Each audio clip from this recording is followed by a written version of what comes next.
The Young and the Restless. YNR, spoilers for the next 3 weeks, November 17th to December 5th, reveal that evil Matt Clark aka Mitch Bacall, Roger Howarth, will ultimately hit Genoa City, so Sharon Newman, Sharon Case, and Nick Newman, Joshua Morrow, will be unable to contain the threat.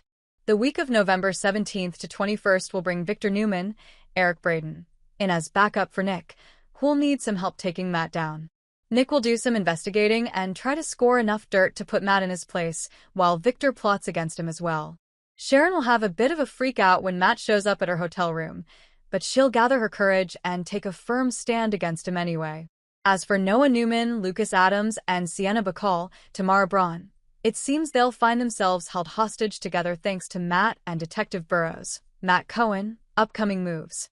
Another detective named Annie Stewart, Catherine Kresge, will soon get involved, so it's possible she'll help with the search for Sienna and Noah in the end. Back in Genoa City, Kane Ashby, Billy Flynn, will get hot and heavy with Phyllis Summers, Michelle Stafford, while Lily Winters, Crystal Khalil, mulls over Kane's transformation and whether a reunion is possible. However, Lily and Holden Novak, Nathan Owens, will end up having a little pity party for themselves later. That could lead to Holden and Lily connecting romantically depending on where YNR's going with this.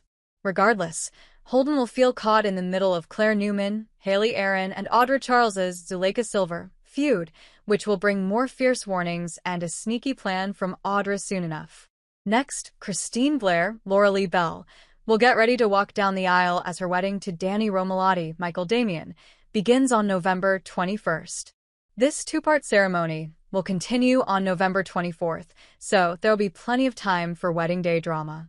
Problematic Phyllis may cause troubling news for Danny and Christine as the week of November 24th to 28th gets underway. YNR spoilers say Nina Webster, Trisha Cast, and Gina Roma, Patty Weaver, will serve as guests along with other familiar faces at this long-awaited event. No matter what hurdles are ahead, Christine and Danny will indeed seal the deal with some emotional vows. As for Daniel Romalotti Jr., Michael Graziade, and Tessa Porter, Kate Fairbanks, their upcoming performance will inevitably lead to more flying sparks. Will Tessa and Daniel land in bed together after the wedding reception wraps up? The week of December 1st to 5th may finally bring Sharon, Nick, and Noah home to Genoa City, but the threat of Matt's revenge will follow. Sienna will head to GC2 and will presumably continue her romance with Noah, so she'll remain involved in all this. Although Nick and Sharon will think they've successfully defeated Matt, he won't be done wreaking havoc. Matt will head to Genoa City next and deliver some of his most crushing blows yet, so they'd better be prepared for anything. The Young and the Restless spoilers say Matt will prove he's a wicked force to be reckoned with. For the residents of Genoa City, the next 3 weeks will feel less like a peaceful Midwestern haven and more like a pressure cooker on the verge of explosion. A ghost from the past is about to materialize with a vengeance, a beloved couple's hard-won stability will be shattered, and a corporate empire will be rocked to its very foundation. Strap in, Young and the Restless fans, because the drama is about to reach a fever pitch as the sinister Matt Miller makes his long-awaited and deeply feared return. Week 1. The calm before the storm. The initial days of this explosive period will be deceptively quiet in Genoa City. The focus remains on the burgeoning success of Sharon Collins and Nick Newman's passion project, the Crimson Lights Foundation. Having turned their shared pain into a purpose-driven mission to help others, they are finally in a healthy, productive place. Their co-parenting of faith is seamless, and their friendship is a source of strength for them both. However, this fragile peace is about to be violently disrupted. Behind the scenes, the digital footprints left by their foundation's online presence have finally been traced. A man sitting in a dimly lit room, surrounded by monitors displaying photos of Sharon, Nick, and their children, has found his target. The first sign of trouble is a series of cryptic, anonymous donations to the foundation. The amounts are significant, but carry a sinister numerical pattern that only Sharon recognizes, dates that correlate with the darkest moments of her past with Matt. Nick, ever the pragmatist, initially dismisses her concerns. "It's a coincidence, Sharon. We have robust security. The foundation is a force for good," he assures her. But Sharon's intuition, honed by years of survival and mental health struggles, is screaming. Her anxiety begins to spike, and she finds herself looking over her shoulder, the old feelings of being watched and manipulated creeping back in. Meanwhile, at Newman Media, Adam is locked in a fierce battle with his sister, Victoria, for control. Victoria, leveraging her position as CEO, attempts to strong-arm a new corporate direction that sidelines Adam's recent successes.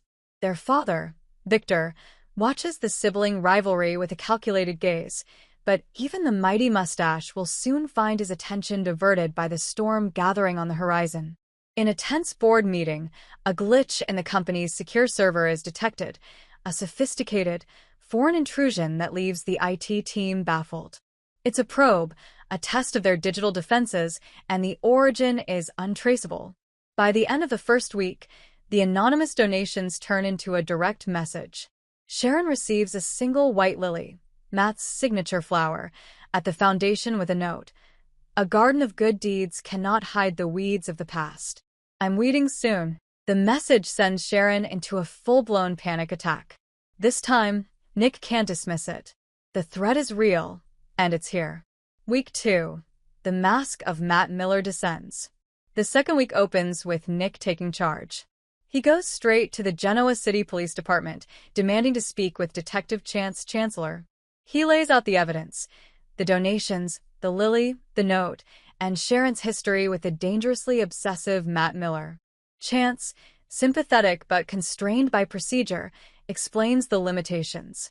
Without a direct, prosecutable threat or a confirmed sighting of Matt, their hands are tied. They can increase patrols and log the incident, but that's all. This legal powerlessness infuriates Nick and terrifies Sharon, who begins to lose her grip on the control she's fought so hard to maintain. She starts having nightmares, her sleep plagued by visions of her past captivity. She becomes hypervigilant, to the point where Faith notices her mother's erratic behavior and grows worried. The digital assault intensifies. The Crimson Lights Foundation's website is hacked, its homepage replaced with a distorted, haunting childhood photo of Sharon with the caption, "My Rose, Forever Thorny." The breach is a clear demonstration of Matt's technical prowess and a deeply personal violation. Simultaneously, Nick finds his personal financial accounts have been flagged for suspicious activity. While no money is missing, it's another show of force, a message that Matt can touch every part of their lives. The chaos isn't contained to Sharon and Nick. Victor Newman, while reviewing security briefings about the Newman Media breach, is presented with a connection he never expected to see. The digital signature of the attack, while expertly masked, bears a faint resemblance to the work of a hacker he hired a decade ago for a corporate espionage job, a prodigy known only as M. The pieces click into place for Victor. This isn't just an attack on his son and Sharon, it's an attack on the Newman family itself. In a powerful scene, Victor summons Nick to the ranch. Instead of the usual father-son confrontation, Victor reveals what he knows. This man, this Miller, he is not just after Sharon Nicholas. He is testing my empire. And no one tests Victor Newman. For the first time in a long time, Nick and Victor are on the exact same page, forming an uneasy alliance against a common enemy. As the week builds to a climax, Matt makes his physical presence known. Sharon, working late at the foundation, hears a familiar, chilling whistle echo from the empty coffee house. She spins around, her heart pounding, to find the room empty. But on the counter, right where she was standing, lies another lily, its petals freshly sprinkled with what looks like blood. Week 3, all-out war and a stunning confrontation. The final week of this harrowing trilogy is an all-out war for the soul of Genoa City. With the GSPD limited and the digital attacks escalating, Nick and Victor decide to take matters into their own hands. Victor, using his vast resources and shadowy connections, initiates a global manhunt for Matt Miller. He deploys a team of private security experts to shadow Sharon, Faith, and the rest of the family, a move that makes Sharon feel both safer and more trapped than ever. The foundation, their pride and joy, is on the verge of collapse. Donors, spooked by the public hacking, are pulling their funding. The board is in an uproar, and Sharon is forced to take a leave of absence for her own safety, a decision that feels like a profound defeat. She confesses to Nick, her voice breaking, he's winning. He's taking this from us, just like he said he would. He's making me disappear again. Nick, gripping her shoulders, makes a vow. He is not winning. We are not the same people we were back then. We have a family. We have resources. And we have each other. We will not let him destroy us. This moment reignites their fighting spirit, transforming their fear into a focused, determined rage. The conflict reaches a boiling point at the Newman Enterprises annual charity gala, a glittering event meant to showcase the family's power and philanthropy. As Victoria gives a speech at the podium, the massive screens behind her flicker and die, only to reboot with a live feed. The camera is shaky, moving through the gala itself. It's a first-person view from someone wearing a hidden camera. The crowd murmurs in confusion as the camera's view sweeps past a terrified Sharon, a furious Nick, and a stoic Victor. Then a voice, digitally altered but unmistakably chilling, rings out through the sound system. Hello, Genoa City. You've all been so kind to welcome me. But this party is for the elite, the untouchables. I'm here to show you that no one is untouchable. The camera zeroes in on Sharon. The screen then splits, showing a side-by-side of Sharon in real time and a file photo of her from the height of her mental health crisis, looking lost and vulnerable. The violation is absolute. In the ensuing panic, security scrambles, but the perpetrator is a ghost in the machine. However, Matt has made one mistake. His narcissism demands a personal audience. As Nick rushes a hysterical Sharon out to a secured car, a figure steps out of the shadows of the parking garage. He is well-dressed, calm, and wears a smile that doesn't reach his cold, dead eyes. It's Matt Miller. Hello, Nick. Still playing the knight in shining armor for damaged goods, I see, Matt says, his voice smooth as silk. Sharon and I have unfinished business. A garden needs to be pruned to grow. What follows is a tense, verbal showdown. Nick, physically straining with the urge to attack, stands his ground. You come near her again, and I will end you. This isn't a threat, Miller. It's a promise. Matt simply laughs. You can't protect her from a memory, Nick. I am in her head, and I always will be. And now I'm in yours. He then vanishes into the night as Newman's security arrives, leaving Nick standing alone, seething with a rage he hasn't felt in years. The 3-week arc concludes with the city on high alert, but the battle is far from over. Sharon, instead of breaking, finds a new, steely resolve. She tells Nick and Victor, he wants me to be a victim. I won't give him that. We fight fire with fire. Victor, impressed by her mettle, agrees. The three form a trinity of vengeance, ready to use every tool at their disposal to hunt down Matt Miller. But in a final, shocking twist, we see Matt in a sleek, high-tech apartment overlooking the city. He's on a video call with a mysterious, unseen partner.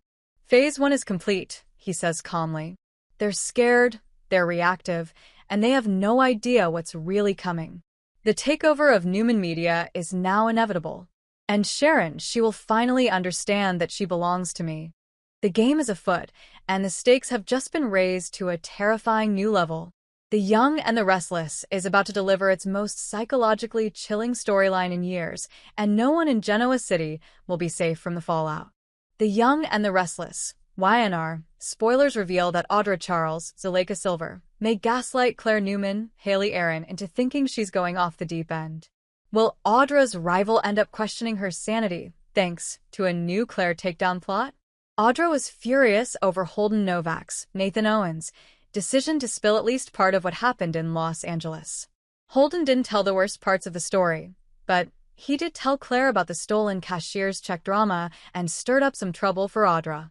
Even so, Audra won't show any fear when Claire tosses threats around in the November 17th episode. Instead, Audra will throw some threats back at Claire and make it clear that she's not to be messed with. That confrontation will also bring Audra's reminder that Claire's history isn't squeaky clean either. Audra will bring up how Claire tried to kill her entire family once upon a time, so maybe the show's bringing up Claire's past for a reason. After Audra and Claire clash, Y&R spoilers say Audra will do some brainstorming on November 19th. Audra will mull over her next power play and presumably scheme ways to gain the upper hand on Claire. This might be a good opportunity for a gaslighting plot under the circumstances. Considering Claire's history of mental health problems, Audra could exploit them and try to make Claire think she's losing it. It'd be easy for Audra to plant fake evidence that Jordan, Colleen Zenk, has come back from the grave or something along those lines. Claire would totally freak out if she thought Twisted Aunt Jordan had returned to torment her and the people she cares about. Audra could gaslight Claire into believing that and distract her from all the LA stuff Audra wants to bury. At some point, Audra might even stage some situation where it looks like Claire has come unhinged and attacked her. If Audra settles on this retaliation strategy, she could certainly find ways to make Claire seem like she's on a downward mental health spiral. Regardless, The Young and the Restless spoilers say Audra may make some updates to her tactics against Claire and cause some unsettling news for her enemy. The Young and the Restless, Y&R, recap for Thursday, November 13th, reveals that Phyllis Summers, Michelle Stafford, will seduce Kane Ashby, Billy Flynn, while Billy Abbott, Jason Thompson, gets targeted for some launch party humiliation. At Society, Adam Newman, Mark Grossman, will taunt Kane over Arabesque turning to ashes, but Kane will act like Victor Newman, Eric Braeden, did him a favor and deserves his gratitude. Kane will suggest that losing everything could be a chance to reset his priorities and focus on his family. After Phyllis dodges Daniel Romalotti's Michael Graziadei Kane-related questions at Crimson Lights, she'll head to Society as well. Phyllis will once again deny stealing the AI program, but Kane will point out that his tech team is on it, and even the best hacker in the world will leave behind a breadcrumb. However, Kane will also acknowledge that losing everything could help him make amends with Lily Winters, Crystal Khalil, and his kids. When Kane seeks Phyllis's help, she'll agree to pitch in when it comes to the twins, but she'll think it's a lost cause to fight for Lily. Phyllis will push Kane to let Lily go and perhaps see that what he wants is right in front of him. Kane will question what Phyllis means, so she'll note that there are other women who don't judge him for his past and appreciate who he is now. Kane will admit that if he didn't know any better, he'd think Phyllis was trying to seduce him. Back with Daniel, he'll comfort Tessa Porter, Kate Fairbanks, when she enters the coffee house and bursts into tears. Tessa will be upset over Mariah Copeland, Cameron Grimes, turning down her latest visit and refusing to take her calls. Daniel will eventually head to the park with Tessa and point out that this is part of Mariah's treatment, but Tessa will still feel like Mariah is choosing to shut her out. Since Tessa can't keep signing up for more rejection, she'll feel like the only path forward may be a messy divorce. At the GCAC, Pietro, Jai Rodriguez, the wedding planner, will meet with Christine Blair, Laura Lee Bell, and Danny Romalotti, Michael Damian, to discuss how he can make their vision for their big day a reality. Although Pietro will have all kinds of wild rockstar ideas, Christine will convince him to keep things simple and elegant. After Pietro exits on Thursday's Y&R episode, Danny will pull out a dessert box and acknowledge that they haven't settled on a wedding cake yet. Danny will suggest a donut tree instead since Christine loves powdered donuts, so she'll get on board as they sample. Once Daniel and Tessa pop up, they'll share some donuts before Danny and Christine exit. Daniel will mention that he's already going to escort Lucy Romalotti, Lily Brooks O'Brien, to the wedding, but he'll wonder how Tessa would feel about being his date. Back with Adam, he'll join Victor at the ranch, where he'll share his idea to distract the Abbotts. Adam will plan to figure out who Billy's new mystery investor is and convince them to pull the funding for Abbott Communications. From there, Adam will want to give Billy updates on the bad news at the launch party and totally humiliate him. Victor will approve and suggest that while this is happening, he can focus on going after Jack Abbott, Peter Bergman. The Young and the Restless spoilers say another storm could be brewing for Billy thanks to the Newman scheme, so stay tuned. The Young and the Restless, Y&R, recap for Tuesday, May 6th, reveals that Nick Newman's, Joshua Morrow, marriage confession will stun Victoria Newman, Amelia Heinley, while Sharon Newman, Sharon Case, gets grilled about what's going on with Mariah Copeland, Cameron Grimes. At Society, Sharon will show up for a takeout order and seem like she's trying to avoid Tessa Porter, Kate Fairbanks, who will bring up Mariah and her weird behavior lately. When Tessa wonders if she did something wrong, Sharon will spark more questions with her certainty that Tessa didn't. Tessa will realize Mariah may have confided in Sharon, but Sharon will insist Mariah didn't tell her anything specific. In the end, Tessa will worry that either she's to blame or something happened on Mariah's business trip. Once Daniel Romolotti Jr., Michael Graziade, arrives for his guitar lesson, Sharon will take off in a hurry. Tessa will head to the park with Daniel, who will notice she seems sad and will push her to open up. That'll lead to Tessa's admission that Mariah seems to be hiding something from her, and she'll fear it's something bad. At Crimson Lights, Victoria will give Nick updates on Cole Howard, Jay, Eddie Peck, being in self-isolation while they wait for test results on his medical condition. After Nick shares some complimentary words about Sharon following their London trip, Victoria will be convinced they're getting back together. Nick will eventually fake Victoria out by claiming he married Sharon while they were away. Victoria will reel over Nick and Sharon's elopement until she realizes her brother is just messing with her. Once Sharon pops up on Tuesday's YNR episode, she'll speak with Nick privately about Mariah's secret and make some worried predictions. Although Mariah didn't tell Sharon exactly what she did on her business trip, Sharon will have a pretty good idea and will worry about what's going to happen to the life Mariah's built for herself. At the GCAC, Adam Newman, Mark Grossman, will show up for a meeting with Claire Newman, Haley Aaron, before realizing Kyle Abbott, Michael Mueller, is going to be part of this meeting as well. Adam will assume Kyle and Claire want him as an ally against Victor Newman, Eric Braden, but they'll explain they want a deal on his old apartment. That said, Claire will be hopeful that if they do reach an agreement, it might help Victor come around on their relationship. Adam won't be willing to poke the bear and help them stand up to Victor, but he'll still be willing to strike an apartment deal. Kyle and Claire will end up going back to Adam's old place off-screen to check it out. At the Abbott mansion, Jack Abbott, Peter Bergman, will surprise Diane Jenkins Abbott, Susan Walters, with breakfast in the dining room and apologize for doubting her about the renovations. Diane will bring up Billy Abbott's, Jason Thompson, belief that she erased John Abbott, Jerry Douglas, from the Abbott house, but Jack will think Billy just likes to be an outlier. However, Diane will worry that maybe Billy would have liked the changes if someone else had been behind them. After Diane reflects on wanting to be accepted as a real Abbott, she'll break down in tears since she didn't get that from her own family. Once Jack comforts Diane, Kyle and Claire will arrive with news about possibly buying Adam's old condo. Diane will sense that Claire's struggling with some doubts about moving in with Kyle and will corner her alone. Claire will still feel certain about this new adventure with Kyle, but she won't know how to live her own life and get Victor to trust her decisions. Diane will warn Claire not to make a move like this and take on Victor unless she's absolutely ready. The Young and the Restless spoilers say Claire will have much more Victor drama to contend with soon, so stay tuned.